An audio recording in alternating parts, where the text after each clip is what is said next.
Are you a dream, a fantasy, a recollection spawned in my own dead mind?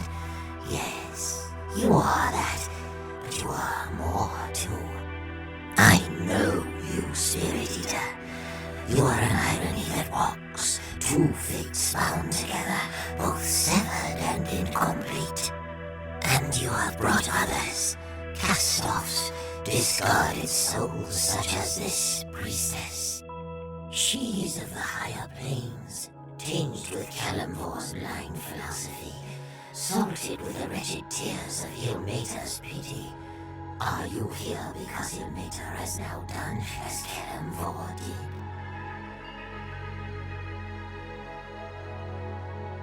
did? Ilmater forsakes no one, Myrkul. Even ones who commit such atrocities as building the Wall of the Faithless and making vessels to feed its strength. Ilmater may take pity on you, little bird, but Kalimvor severed you like a gangrenous hand. He smelled the death of faith upon you. With all his pragmatism, he can be crueler than I, but he will not rule the dead better for it, I think. He rules the dead now, Myrkul. One could even say he rules dead gods as they drift in this empty place. Perhaps. It is an amusing notion, but your life embodies an irony of Kalimvor as well. He does not know what he speaks of. Do I not? You sought to console the dying, soothe their pain and doubt. Then the true pain came when you discovered where you were guiding them. Doom guides. An apt name. What matters in healing their pain if the true agony is to come? That is what awaits them on my wall. It is only a structure. It will not survive time and faith. It will not survive me. We are both of one mind about this, Myrkul. The wall will be destroyed. You would have an easier time dismantling Mount Celestia, stone by stone. Ritual and circumstance are not easily undone, little bird, and they are rarely accomplished by peace. Will you lead the living to slaughter and die for those already lost? What a sacrifice for you to demand of those who blindly follow you. Time and justice favor me. You know not what you say, Myrkul. I know this. I know your grandfather came to your god Kalimvor in secret before you mounted your great crusade.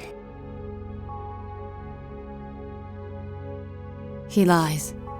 My grandfather shared no words with Kalimvor. Oh, there you are mistaken. He appealed on your behalf. He apologized for your narrow-mindedness. Described you as a rogue grandchild that did not learn the rules, the drumbeat by which the universe marches.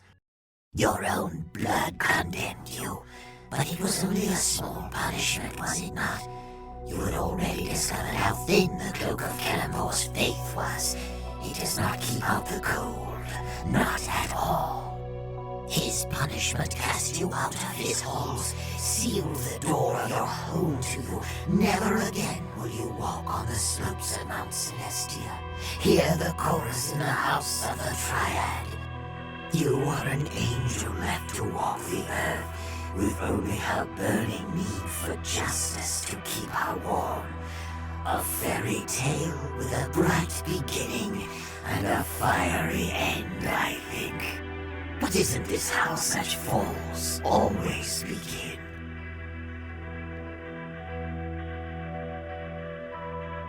The one I follow speaks in better words than I, but I share their strength. Some fall, it is true, but others?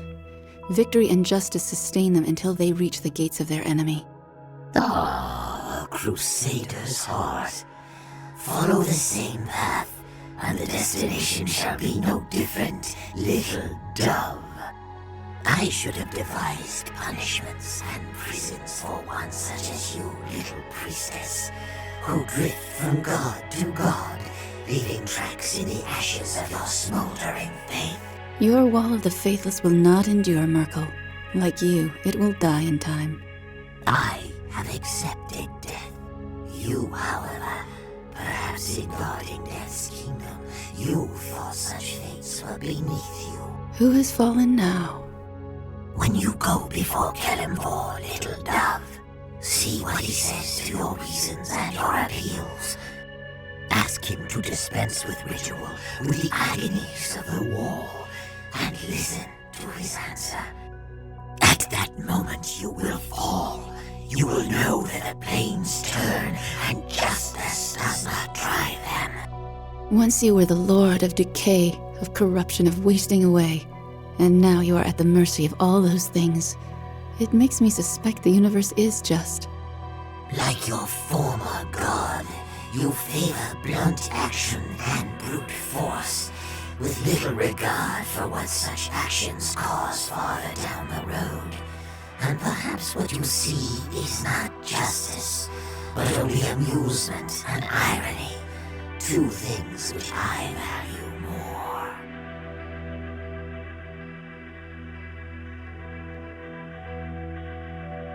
And this one, he is bound for my wall, as the Coven said, no?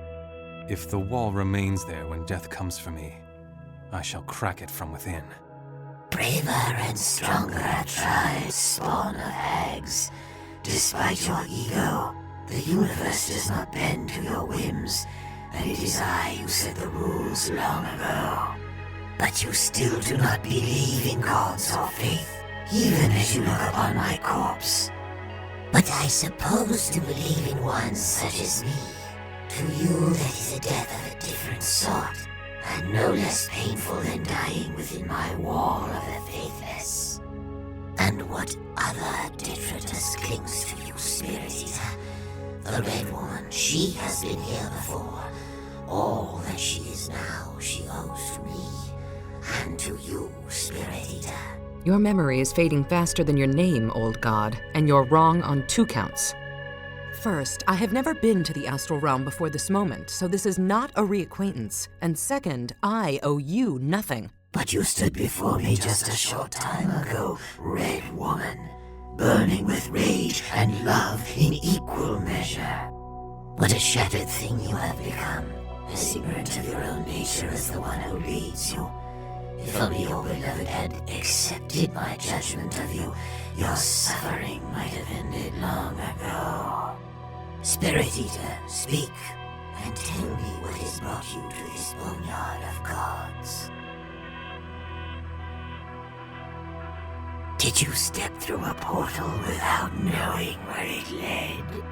We are between the planes, Spirit Eater, in a crossroad of sorts. An infinite sky where sensation and dream are sharpened to engage. And a charnel house for gods who are dead. An easy place to drift and sleep. A kinder death than millions that I contend.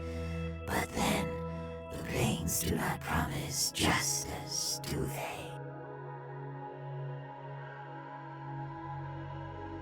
A god does not easily die. He lives in the fears of him which linger on, in the doubts that he is truly gone, and in the suffering of those whose lives he brought to grief. Yes, Spirit Eater, even your suffering sustains me. Every anguish that you sow, you unknowingly dedicate to me. Every mortal who cowers or cringes at your name, they are also cringing at mine. With every such pain, the embers of my soul burn a little brighter than before. 2 fates, yes, of the hero who plied the sword coast. I awoke in a barrow soaked in blood. I know little, but the other, the betrayer Akashi, he is just as I left him. He is empty now. A ravening void that seeks always to fill itself up, to regain what the wall took from him. So he steals what he lost. A face, a body, a name. These are a mask to be worn for a time, until they are also devoured by his unending hunger.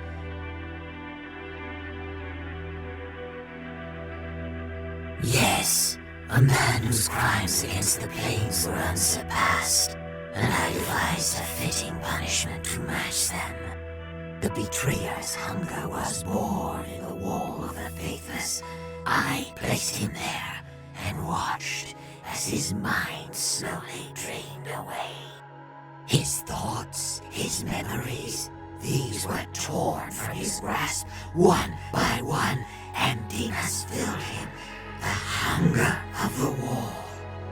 But before the wall could consume him completely, I tore him free, so that his suffering, his emptiness would linger eternal.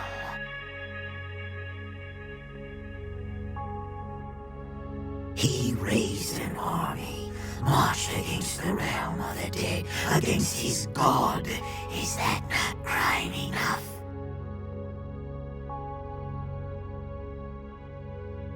For justice, to tear down the wall of the faithless and set free all the souls that I had bound within. To defy the order of the plains, the compact between mortals and gods.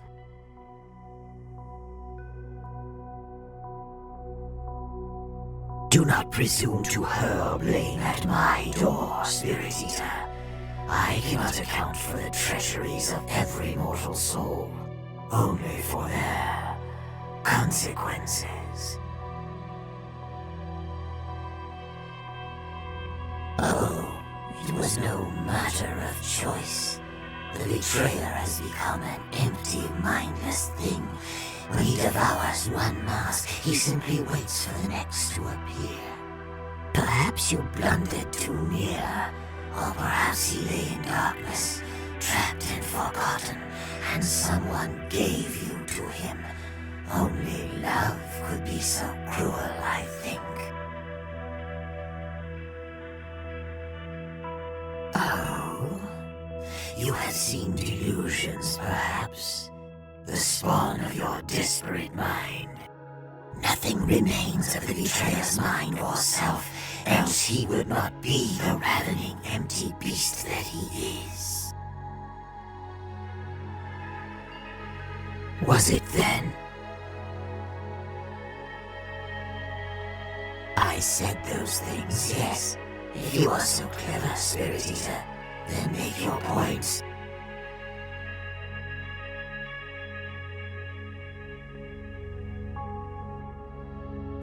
Spirit Eater, what a sure wager you were.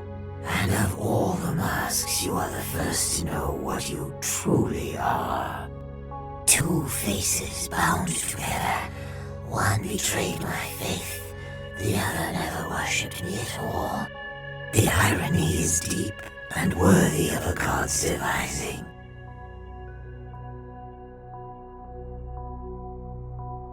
I made a place for Akashi in the wall of the faithless.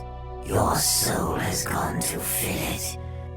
When the betrayer's hunger finally consumes your body and mind, then your soul will dissolve into the wall, and you will be no more. To reclaim your soul, to tear it from the wall, only in that impossibility might you find your salvation. But how to assault the city of judgment, unless you were to follow a road already prepared? Yes, Spirit Eater, that gate is a doorway to the empire that I lost, the realm of the dead. Do you have the key, I wonder? You possessed it once. It is that which you and the betrayer held in common, the silver blade of the demigoddess Gith. And now the sword awaits you, fully forged in the sanctum of one who loves you. Everything in place, almost as though it was planned this way from the start.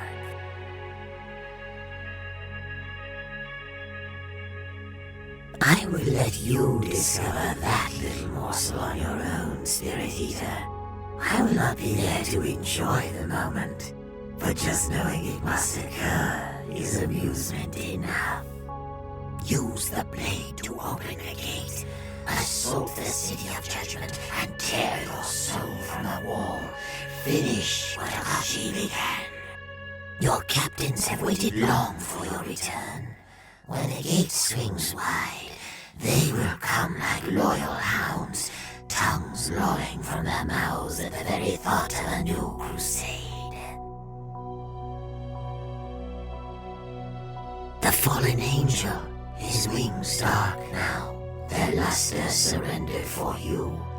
The dragon, bound by a debt that she cannot repay, and the lich, craving the answers that lie beyond the gates. But to whistle up your dogs, Spirit Eater, you will need the blade. Only 2 portals provide passage from this drifting cairn of mine. One brought you here, the other will lead you to the sanctum where the blade and your ally await. Go quickly, Spirit Eater. If you would look upon her face, you will not be her only visitor today.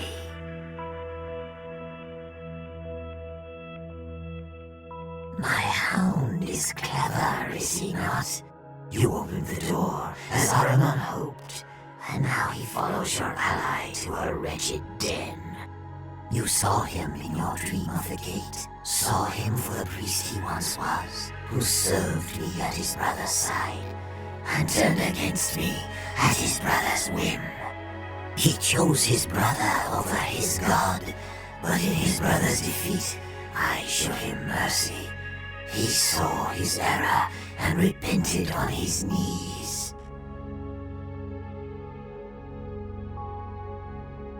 Ah, Spirit Eater, perhaps some part of Akashi does still linger in your mind. You know me as he once did. Yes, I ensured that Ahriman would not betray me again. I set a guess upon him and imprisoned his soul in the city of judgment, a hostage, until such time as he sent your ally's soul to its rightful place. It lies in the feud plane still. The decree of a god is not so easy to change, and Kalimvor is loath to reverse any judgment, lest he be seen as too human, too weak. And your ally's very existence breaks his law as well. His faith in me sustains him. Belief is the currency of the plains, Spirit Eater, as your little dove will tell you. By my decree, his body does not age, nor will it, until his quarry is brought to ground.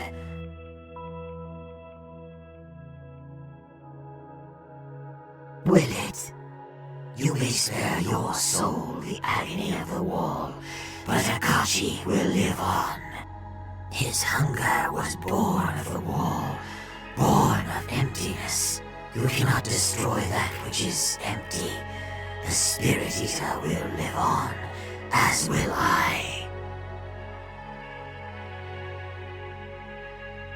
In everything you do, Spirit Eater, you stoke the embers of my soul. Do we? The hunger of the wall holds no sway over gods, and death has put me beyond your vengeance. Careful. Myrkul is a god. Defeat upon him will corrupt you with his evil, and it is more than any living creature can withstand. Devour my spirit, and my consciousness will only fade for a time. As you sow suffering in my name, I will wake once more.